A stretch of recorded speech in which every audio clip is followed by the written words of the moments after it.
Bonjour et bienvenue dans ce nouvel épisode de la saga de l'été de Je compte jusqu'à toi, le voyage de Lilou. Dans les épisodes précédents, vous aviez découvert Lilou, une jeune enfant blonde aux yeux clairs, pleine d'énergie et volontaire. Vous l'aviez suivie dans son périple au travers d'une porte magique apparue dans sa cave, marché avec elle dans un réseau de grottes souterraines et tremblé quand sa frêle embarcation avait traversé des rapides turbulents avant de se retrouver coincée au milieu du lac. Ensuite, vous aviez retenu votre respiration pendant sa longue descente jusqu'au fond de l'eau, découvert avec stupeur la faune et la flore locales avant de partir à la découverte de ce monde. Vous aviez suivi ses aventures dans le Château Blanc pendant peut-être des jours, des semaines, voire des mois. Vous l'avez vu prendre ses marques et passer de chouettes journées seul avec Barbotte, son poisson-chat. Vous avez fait la connaissance avec l'autre occupant du château, un prince objet d'une malédiction, monstre le jour, humain la nuit. Vous les aviez vus faire connaissance, apprendre à se connaître et devenir amis. Et ensemble, nous étions arrivés à la dernière nuit de la malédiction. Découvrez maintenant le 7e épisode des aventures de Lilou. Ils ont beaucoup parlé et joué cette nuit-là.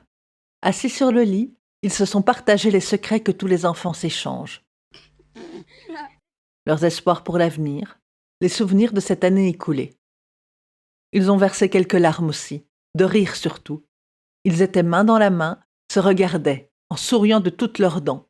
Puis, ils éclataient de rire. Ils jouaient comme des enfants qui savent que bientôt leurs parents vont les rappeler et qu'il va falloir se séparer. Parce que c'était la fin d'un cycle. Ils savaient que dès le lendemain, rien ne serait plus pareil. Déjà, ils ne seraient plus seuls. Fin de la récré, les adultes et leurs règles seraient de retour. Plus question de manger ce qu'ils voulaient quand ils le voulaient, ou de jouer toute la nuit, de rire à des bêtises et de passer des heures sur la balançoire. Alors, ils en ont bien profité de cette dernière nuit. Popcorn et bataille d'oreillers. Jeux de société. Des courses effrénées dans le jardin, des chats perchés et des parties de cache-cache, ou même bien cachés, leur rire les trahissait. Ils étaient bien. Totalement heureux. Avant que la nuit ne disparaisse tout à fait, et avec elle le prince pour cette ultime journée de malédiction, ils se sont regardés. Leurs yeux étaient un peu humides, leurs lèvres tremblantes. Ils se sont dit au revoir. Leurs doigts se sont frôlés une dernière fois. Et ils sont partis, sans se retourner, chacun de leur côté. Le lendemain, le temps est couvert, gris, maussade. L'orage menace. Dans le jardin, herbes et fleurs sont immobiles. Dans le ciel, les énormes méduses semblent figées. Même Barbotte, d'habitude enjoué et bavard, est silencieux et sombre. Le ciel se fait de plus en plus noir. Mais impossible de savoir l'heure. Dans la salle à manger, si le feu crépite joyeusement, la grande horloge se tait, ses aiguilles immobiles. Alors Lilou se promène, dans le château, dans le jardin. Elle espère que le prince est bien caché pour cette dernière journée. Elle voudrait bien rester dans sa chambre pour plus de sûreté, mais elle a besoin de bouger. Alors elle ouvre la porte et sort de sa chambre. L'orage gronde et il fait maintenant complètement noir.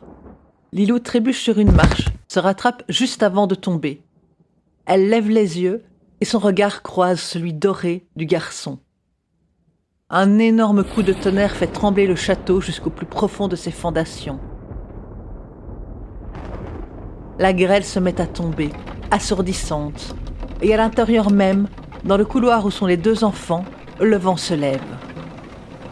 Lilou voit le prince, sa transformation monstrueuse. Elle le voit. Elle voit les écailles sur son corps, les griffes de ses mains, le visage monstrueux. Le vent dans le couloir devient de plus en plus fort. Le prince ouvre la bouche, son cri est emporté par la tornade qui se forme autour de lui. Lilou se précipite vers lui, tend les mains. Les larmes roulent sur ses joues. Le vent détache le ruban rouge qui attache ses cheveux et l'emmêle dans les écailles du garçon. Le prince tend sa patte griffue vers elle. Entre ses doigts crochus, une petite boîte en bois flotté et nacre avec un ruban vert sombre tout autour.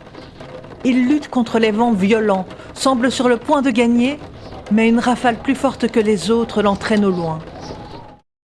Leurs doigts se sont effleurés. La petite boîte est maintenant entre les mains de Lilou. Elle la voit floue, entre ses larmes et son corps secoué de sanglots. Barbotte à ses côtés miaule piteusement. Elle tombe à genoux, sanglote toujours en serrant contre son cœur la boîte que le prince lui a donnée. Barbotte saute sur elle, miaule, lui lèche le visage, tente de la consoler. Elle le repousse. Le poisson-chat insiste, lui donne des petits coups de museau. Lilou le prend dans ses bras, en pleurant de plus belle. Autour d'elle, le vent. De plus en plus violent, il lui fouette le visage, le corps. Elle serre Barbotte dans ses bras, sent ses griffes s'enfoncer dans sa chair. Il lutte pour ne pas être emporté loin d'elle par les bourrasques. Alors Lilou se met en boule, par terre, avec le poisson-chat sous elle. Le vent lui hurle aux oreilles, la ballotte dans tous les sens, elle se sent décoller. Transportée par la tempête, elle se cogne la tête, perd connaissance. Barbotte, dans ses bras, miaule piteusement. Pendant un long moment, la tornade va transporter son corps inanimé et le poisson-chat. À travers les jardins du château, le village, jusqu'à la surface du lac et le réseau de grottes. Et de là, jusqu'à un portail. Un trou en forme de porte dans le mur du fond d'une cave. En déposant le corps de la fillette à terre, le vent décèle les briques du soupirail, qui tombent au sol. Dans un grand bruit, les briques du portail se remettent en place. Et dans la cave, il fait noir. Enfin, pas tout à fait. Un rayon de soleil traverse le soupirail, éclaire le sol de la cave, les briques tombées et une petite boule de poil. Lilou, allongée par terre, couverte de poussière, se frotte les yeux, sèche les traces de ses larmes. Elle a mal partout mais se redresse, cherche le portail ou la porte dans le mur. Ils ne sont plus là. Elle se relève et rageusement tape des deux mains sur le mur. Elle se fait mal au poing, mais elle continue. Le mur ne bouge pas. Les briques restent en place. Alors elle éclate en sanglots, se couvre le visage de ses mains et s'assied par terre. Un bruit la sort de ses pleurs. Un petit chaton à côté d'elle miaule pour attirer son attention. Un chaton avec le même pelage et la même tache que son poisson-chat. Sauf qu'il ne fait pas mais tout court. Et qu'il n'a pas de nageoires, mais des pattes. Un chaton, tout ce qu'il y a de plus normal. Et ce chaton tout maigre, famélique même, avec la peau sur les os, pousse du museau une petite boîte vers Lilou. Une petite boîte en bois flotté et nacre, avec un ruban vert sombre tout autour. Sa maman, alertée par le bruit, arrive en courant dans la cave. Vite, vite, Lilou glisse la petite boîte dans sa poche. « Mais enfin, Lilou, qu'est-ce qui se passe? Tu sais très bien que tu ne peux pas aller dans... » Et elle voit sa fille en pleurs, assise par terre devant le soupirail détruit, et le chaton qui cligne des yeux et éternue dans la poussière et la lumière. Lilou sanglote toujours. « Je comprends. Tu as dû entendre du bruit et tu as dû voir ce qu'il se passait, tu as dû tomber et te faire mal. Là, c'est rien, ne t'inquiète pas. Où est-ce que tu as mal? Tu t'es cogné la tête ?» Lilou se glisse dans les bras de sa maman. Elle pleure toujours et enfouit sa tête dans le cou de l'adulte. Les larmes roulent toujours, mouillent le tissu du chemisier de sa mère. Penaud, Barbotte miaule et saute sur les genoux de Lilou. « S'il te plaît, maman, on peut le garder. Je te promets, je m'en occuperai bien, mais... » Le temps passe. Lilou est maintenant une jeune fille qui rêve de devenir médecin ou avocate. Et Barbotte, un chat adulte. Ils sont inséparables. Le souvenir de ses aventures dans le monde merveilleux du prince maudit s'est effacé de sa mémoire, et la petite boîte en nacre a été perdue quelque part dans sa chambre pas très bien rangée. De temps en temps, dans ses rêves, Lilou voit un jeune homme aux yeux dorés qui l'appelle. Un rêve qui revient de plus en plus souvent. Un rêve dont les contours deviennent de plus en plus précis au fil des nuits.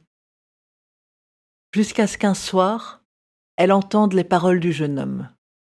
« S'il te plaît, retrouve la boîte, ouvre-la et viens me sauver avant qu'il ne soit trop tard. »